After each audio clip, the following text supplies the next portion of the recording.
রাজধানীর কারওয়ান বাজার এফডিসি সংলগ্ন সড়কে ঢাকা বিশ্ববিদ্যালয়ের শিক্ষার্থী বহনকারী বিআরটিসির দোতলা বাসের ধাক্কায় একাধিক যানবাহন ক্ষতিগ্রস্ত হয়েছে। আহত হয়েছে অন্তত 7 জন। একই জায়গায় বিমানবন্দর থেকে আসা একটি যাত্রীবাহী মাইক্রোবাস দুর্ঘটনায় পড়ে, তবে এতে কোনো হতাহত হয়নি। বিস্তারিত জানাচ্ছেন সুমনা সুমি।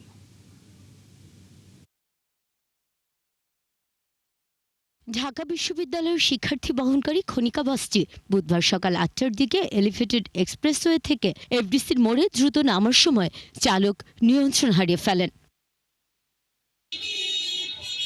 এ সময় বাসটি সামনে থাকা একের পর এক গাড়িকে ধাক্কা দিয়ে শেষ পর্যন্ত মগবাজার ফ্লাইওভারের পিলারে আছড়ে পড়ে। এতে আরো কয়েকটি গাড়ি, মাইক্রোবাস, সিএনজি দুমড়ে মুচড়ে যায়। এ সময় ক্ষতিগ্রস্ত গাড়ির আহত যাত্রীদের দ্রুত উদ্ধার করে হাসপাতালে পাঠানো হয়। ড্রাইভার ছিল একা, প্রথমে আমাদের গাড়িটা মারে, এরপর ডান দিয়ে কাটায় ও, এরপর আরো 5টা গাড়ি, টোটাল 5টা গাড়ি মারছে। এটা হচ্ছে আপনার এলিভেটেড এক্সপ্রেসে যখন গাড়িটা নামতেছিল ঢালে, এর মুহূর্তে হচ্ছে চাকাটা ভাস্ট হয়েছে। ভাস্ট হওয়ার পরে ওভার স্পিড হয়ে গেছে। লোকে বলছে আর কি একজন মারা যেতে পারে।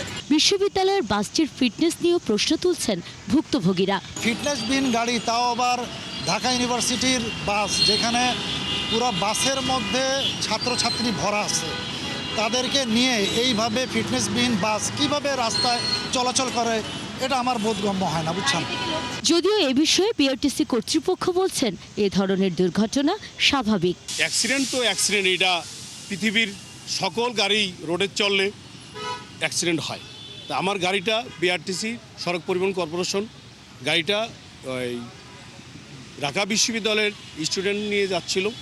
ইতিমধ্যেই যখন নাকি ব্রেক করে চালক ব্রেক মিস করে, পরে রেকার দিয়ে ক্ষতিগ্রস্ত গাড়িগুলো সরিয়ে নেওয়া হয়। খনিকা বাস ও চালককে তেজগাঁও শিল্পাঞ্চল থানার হেফাজতে নেওয়া হয়। ঢাকা ইউনিভার্সিটির যে ডাবল ডেকার বাস বিআরটিসি, এই বাসটাকে আমরা উদ্ধার করে থানায় নিয়ে আসি। আর অন্য যে গাড়ি, সেগুলো আমরা উদ্ধার করি। অনেকেই তাদের নিজ জিম্মায় নিয়ে গেছে। ড্রাইভার আমাদের হেফাজতে আছে। বিআরটিসি থেকেও কোনো কমপ্লেন দেয়নি, বা অন্য যে আনাদার যে গাড়িগুলো আছে তাদের থেকে এখনো কমপ্লেন দেয়নি। আমরা যদি অভিযোগ পাই, অবশ্যই বিষয়ে আইনগত ব্যবস্থা নেব। দুপুরে একই সড়কে নিয়ন্ত্রণ হারায় বিমানবন্দর থেকে আসা একটি মাইক্রোবাস, তবে এতে হতাহত হয়নি কেউ। এলিভেটর থেকে নামছে, এরপরে উনি বললো যে আমি ব্রেক ধীরে ধীরে প্রেস করে আসতেছি, কিন্তু এরপরে দেখা গেল যে এরপরে আমি আর কিছু বলতে পারি না। ব্রেক চাপতেছি আরও কাজ করে না, তখনই গাড়ির স্পিড আরও বেড়ে গেছে। তারপরে পিকআপের সাথে লাগাইছি, তারপরে এই আইল্যান্ডের সাথে লাগাইলাম। বোন পায়ে ব্যথা পাইছে, তারপরে আমি যাত্রী করে বোনকে নামছি। গাড়ির বেপরোয়া গতির কারণেই এ ধরনের দুর্ঘটনা বলে জানান সংশ্লিষ্টরা। সুমনা সুমি, ৭১, ঢাকা।